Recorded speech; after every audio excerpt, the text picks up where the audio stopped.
Dios te bendiga, familia. Cristo te ama mucho. La palabra del Señor, que es viva, es eficaz y es más cortante que toda espada de doble filo, en esta tarde, en su red de lectura de la palabra de Dios en todo lugar, la vamos a leer en el libro de Mateo. Extraordinario libro que a mí me encanta, Mateo. Antes de la lectura de la palabra del Señor, le damos gracias al Señor porque Él es bueno, porque para siempre es su misericordia.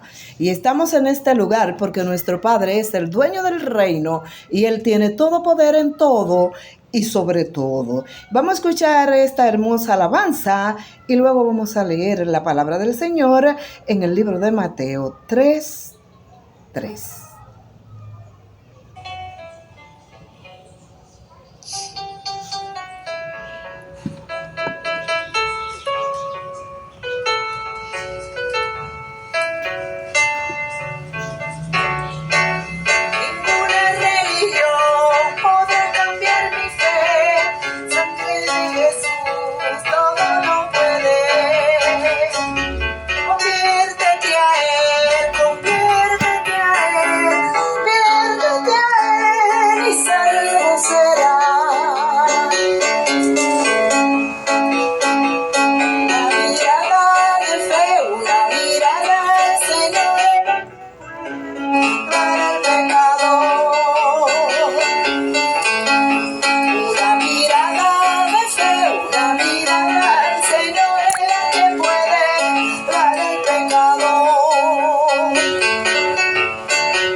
Casi terminas. Creo que esto ya dura un minuto. Gloria al Señor. Qué hermosa es la palabra de Dios. Y vamos a leer la palabra del Señor en el libro de Mateo, el capítulo 3, el verso 3. Juan era aquel de quien Dios había dicho por medio del profeta Isaías: una voz grita en el desierto, preparen el camino del Señor, ábranle un camino recto. Preparen el camino del Señor, ábranle un camino recto. Esto como que nos invita a cada uno de nosotros, ¿sabe a qué, querido amigo, querida amiga? A un arrepentimiento genuino, a un reconocimiento de que la palabra del Señor es viva, es eficaz y es más cortante que toda espada de doble filo. La palabra del Señor en esta tarde nos está enseñando que el Dios Todopoderoso cumplió esa promesa. Es una promesa cumplida y vamos a seguir leyendo en la palabra del Señor algunos versículos que nos ayudan a comprender bien ¿Qué nos quiere enseñar el libro de Mateo, el capítulo 3? Esta es una red de lectura de la palabra de Dios en todo lugar, no importa donde tú te encuentres. Y no importa la situación en la que tú estés en este momento. Bueno, en este momento hay algunas personas, mi querido amigo, oiga, hay personas que se creen que son un animal, que son una jirafa. Hay algunos que creen que son una vaca. Hay otros que creen que son un perro. Hay otros que creen que son un ave.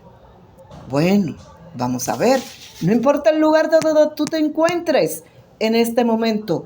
No importa que la gente te haya dicho que tú eres lo peor. Eso es mentira del enemigo del alma. Yo tengo un tema. La llegada del Mesías. La preparación para la venida del Mesías y su reino. Y también un propósito.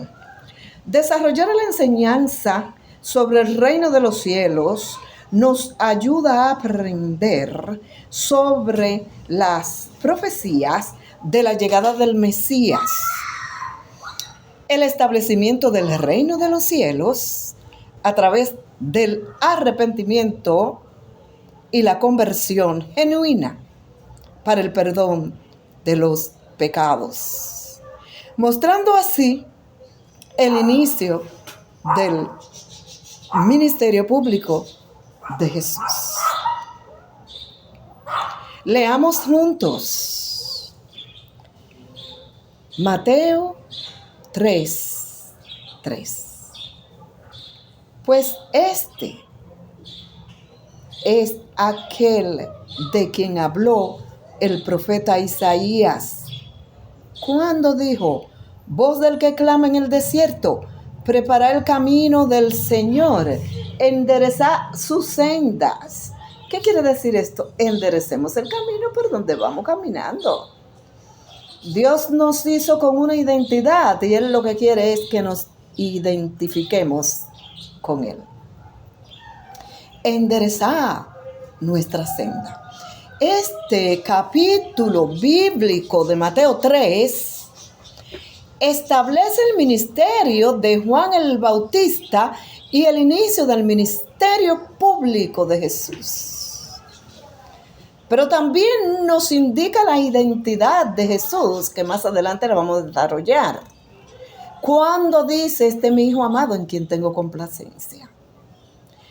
El contenido que se desarrolla en este capítulo 3 de Mateo, del 1 al 12, predica en el desierto el llamado al arrepentimiento, porque el reino de los cielos se ha acercado.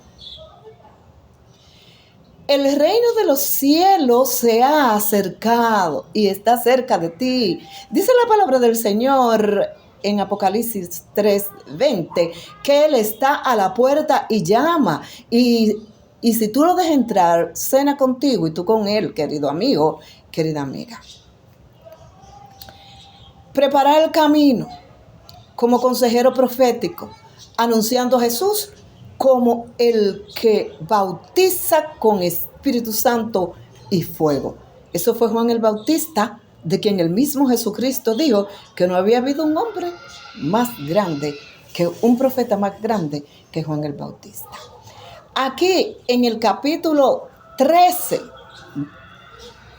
al 17, Jesús se identifica con los pecadores, es decir, contigo y conmigo, y cumple la voluntad del Padre de toda justicia al ser bautizado.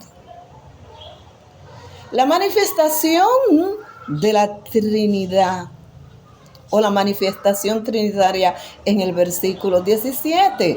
El cielo se abre, el Espíritu desciende como paloma y la voz del Padre confirma, diciendo: este es mi Hijo amado en quien tengo complacencia. Este versículo, este capítulo 3 de Mateo tiene un fundamento bíblico principal. Mateo 3:2 dice, arrepentíos, porque el reino de los cielos se ha acercado. El mensaje central de Juan el Bautista era, arrepiéntase, porque el reino de los cielos se ha acercado. Y Mateo 3:8 dice, haced pues frutos dignos de arrepentimiento. La exigencia de autenticidad, es decir, la exigencia que Dios nos da a cada uno de nosotros de identidad, de identificarnos con Él. Y eso es mentira cuando una persona viene a Cristo. Si era boca dura y sus palabras eran gruesas, pesadas y odiosas para con las personas y de tigre del barrio y de tigueraje, la deja, porque el Señor pasa carbón encendido por nuestros labios, así como hizo con Isaías, y nos restaura. Porque también lo dice en 2 de Corintios 5:17, de modo que si alguno está en Cristo, nueva criatura es. He aquí las cosas viejas pasaron, todas son hechas nuevas. El hombre viejo que moraba en ti, el pervertido, el vicioso, el malapalabroso, el que le gustaba la bachata y el joromo, desaparece de ti, querida amiga, querido amigo. No te lleves de ese cuento, que ese es el cuento del enemigo. Una identidad. Porque esto se trata de relación con Dios, la vida cristiana. Se trata de relación y comunión con Dios. Entonces en Mateo 3:11 dice, yo a la verdad los bautizo en agua, eso dice Juan, pero el que viene tras mí los bautizará en Espíritu Santo y fuego. Esa es la autoridad superior de Jesús. Y aquel hombre de Jesús, y aquel hombre y aquella mujer que es bautizada en Espíritu Santo y fuego para llevar su palabra, para sembrar su palabra en el alma, la mente y el corazón de cada persona que ha sido bautizado en Espíritu Santo y fuego, no vuelve nunca a ser lo que era antes. El 3:17 dice, hubo una voz de los cielos que decía, este es mi Hijo amado, en quien tengo complacencia. Esa es la aprobación divina, la aprobación de Dios a Cristo cuando Juan Bautista lo estaba bautizando. Y es el cumplimiento de las profecías bíblicas de Isaías 43, que es mencionada aquí en Mateo 3:3. Profecía sobre la voz que clama en el desierto, prepara el camino. Y Malaquías 3:1, profecía sobre el mensajero que preparará el camino ante el Señor. Y Marcos 1, del 1 al 8, y Lucas 3:1 al 18. Estos relatos paralelos del ministerio de Juan el Bautista. Juan 1, 29 al 34, Juan el Bautista testifica que Jesús es el Cordero de Dios, y quien bautiza con el Espíritu Santo y fuego. También en Hechos 1:5, Jesús confirma la promesa del bautismo del Espíritu Santo, un hecho ocurrido allí en el Pentecostés. Hombres y mujeres analfabetos, hombres y mujeres que no habían estado a los pies de los rabinos de ese tiempo, hablaban en lenguas, como el Espíritu de Dios le dio para que hablaran y tradujeran a cada uno de los que estaban reunidos allí. Es una promesa cumplida. Hechos 1:5. Entonces, Mateo 3, en este capítulo, establece que el verdadero arrepentimiento no es solo emoción, sino un cambio de vida que prepara el corazón para recibir a Jesús como el Rey. A Jesús, el Cristo, como el Rey. Nos prepara nos presenta el arrepentimiento necesario y la conversión y confirmar la identidad de Jesús como el Hijo de Dios y el Rey esperado. Mateo 3 destaca la transición del antiguo pacto al nuevo, enfocándose en la necesidad de un cambio de mentalidad y de vida, arrepentimiento, para recibir al Rey y su reino. El reino de Dios establecido por Cristo no es una emoción, ni es un brinco, un salto, un pantaleo y una emoción de un canto o de una canción. Porque bonita y me hace mover el esqueleto. No. Se requiere un arrepentimiento genuino y se requiere una conversión y se quiere una identidad con Cristo. Dios te bendiga. Cristo te ama mucho.